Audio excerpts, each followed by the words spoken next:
Apoy sa buka na ayaw pa iniipit pa. Baka ikaw ano yan.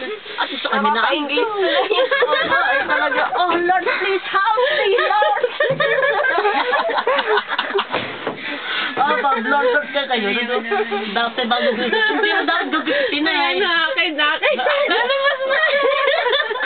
Aba, ay pangalawa naman. Lalabas na pinagupit pa. Sa puso. Pala na yun. Sige, dali sa hospital. Honey. Eh, hindi akin. Akin! Pag wala naman ako, akin! Nakatira ko si Tani ng akin. Akin baga. Ay, kilala mo yun. Ba't naging barkada ka? Aba, eh, ito di pangalawang anak naman.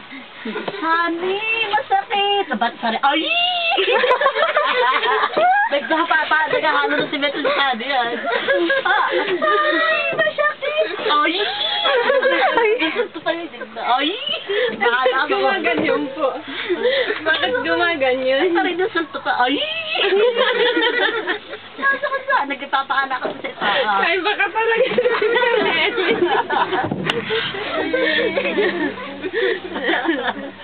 Matindi. Parang ako masasunod na kay Gispay. Oh, Lord! Help me! Oh, Lord! Inirin niya. Sabi na kalabas na. Inikit-ipit pa. Ay, gupit. Gupitin. Ang sakit! Paalam. Magkakaroon po tayo ng orientation dito sa akin.